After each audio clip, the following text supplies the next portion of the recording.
Hello, welcome to all in one Amsa. இன்றைக்கி வந்து நம்ம குலதெய்வம் கோயிலுக்கு போய்கிட்டு இருக்கோம். வெள்ளிக்கிழமை அங்கே வந்து கட்டுமான பணி போயிட்டுருக்கு.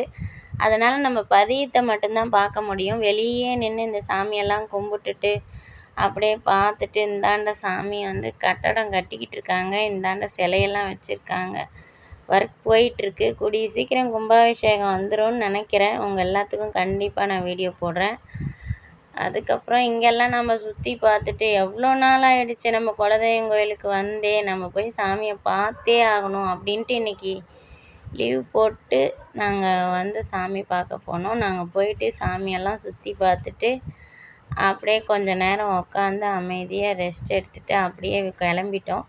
இங்கே வந்து பக்கத்தில் இருக்கவங்க பங்காளி வீட்டு சாமி இருக்குது. இங்கேயும் அப்படியே கொஞ்சம் பார்த்தோம். ரொம்ப நல்லா இருந்துச்சு. ஆனால் நாங்கள் உள்ளே போனதில்லை. வெளியே நின்று அப்படியே வீடியோ எடுத்துக்கிட்டே வந்துட்டோம். என்னடா டக்குன்னு சாமி கும்பிட்டு வீட்டுக்கு போகிறோமே, என்னடா பண்ணுறது, சலுப்பாக இருக்குமே அப்படின்னு நினைக்குள்ள இந்தாண்ட பார்த்தா இது ஐயோ பேர் வேறு மறந்து போச்சே. என்ன பேர்? மூக்கர காளியா கோயில். இதுக்கு நிறைய பேர் ஸ்பெல்லிங் மிஸ்டேக்கெல்லாம் சொல்கிறாங்க. அதெல்லாம் நம்ம காதில் வாங்கிக்கூடாது. நம்ம வாயில் என்ன வருதோ அதானே சொல்ல முடியும்.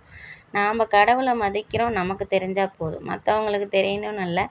அப்படியே நம்ம ட்ராவல் பண்ணி உள்ளே போனால் பச்சை பசேன்னு பார்க்க பயங்கரமாக செம்மையாக இருந்துச்சு. மரத்தோட இயற்கை காற்றெல்லாம் பார்க்கவே ரொம்ப அட்டகாசமாக இருந்துச்சு. அந்த அரச மரத்து பிள்ளையாருங்கிறாங்கள்ல, அதுக்கே ஒரு தனி அழகு தான். அரச மரத்து பிள்ளையாரை பார்த்துட்டு அப்படியே அங்கே ஒரு வணக்கத்தை போட்டு 2 தோப்பு கரணத்தை போட்டுட்டு அப்படியே இந்தாண்ட வந்து நம்ம மூக்கர காளியாய் கோவில், மூக்கர காளியாய் அம்மன் ஏதோ ஒன்று பேர் போட்டிருக்கு, நீங்களே படித்து பார்த்துக்கோங்க. அப்புறம் இந்தாண்ட போனால் 7 கன்னிமார் இருந்துச்சு.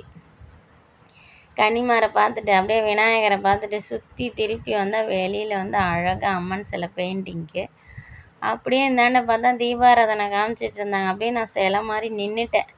பார்க்கவே ஒரு கண் போதாது. நான் போயிட்டு இங்கே பார்த்துட்டு இங்கே போய் இந்த கடவுளை பார்ப்பேனா, சாமி கும்பிடுவேனா அப்படின்னு நினச்சிட்டு இருந்தேன். ஆனால் எதிர்பார்க்காம ஒரு கடவுள் நம்மளை வந்து அவங்க வீட்டுக்கு வான்னு கூப்பிட்றாங்க பார்த்தியா. நாம் கடவுளை பார்க்கணுன்னு நினைக்கிறத விட அவங்க நம்மளை பார்க்கணுன்னு நினைக்கணும். அப்போ தான் நம்ம ஒரு இடத்துக்கு போக முடியும். அது மாதிரி தான் நாங்கள் சுற்றி பார்த்துட்டு அப்படியே இந்தாண்ட வந்து கொடி கம்பத்தை பார்த்துட்டு கும்பிட்டு இங்கே நவக்கிரகம் இருந்துச்சு. அந்த நவக்கிரகத்தை பார்த்துட்டு அப்படியே ஒரு சுற்று சாமியை கும்பிட்டு எங்கள் பாப்பா பேரெல்லாம் படிச்சுட்டு ஊற்று பார்த்துட்டு இருந்துச்சு. எங்கே போனாலும் இவங்க 2 பேர் திராவடி தான், நமக்கு தெரியுமே. சண்டை போட்டுகிட்டே வருவாங்க, அடிச்சுக்குவாங்க, அப்புறம் பேசிக்குவாங்க. அப்புறம் வந்து இங்கே காவல் தெய்வம் இருந்துச்சு. அதை போய் பார்த்துட்டு அங்கே ஒரு சாமியை கும்பிட்டு வணக்கத்தை போட்டு இங்கே வந்து இது என்னன்னு எனக்கு தெரியல, இதுக்கு என்ன பேருன்னு நீங்கள் கமெண்ட் பண்ணுங்கள். அதுக்கப்புறம் நம்ம இந்தாண்டெல்லாம் சுற்றி பார்த்தோம்.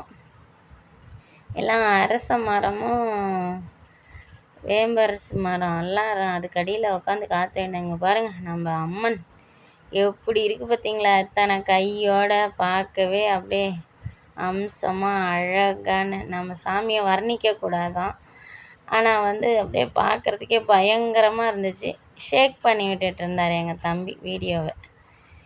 கம்முன்னு இருடான்னு சொன்னால் கேட்கவே இல்லை. அதுக்கப்புறம் சாமியை கும்பிட்டு வீட்டுக்கு போய் சேர்ந்தா போதுன்னு கிளம்பிட்டோம்.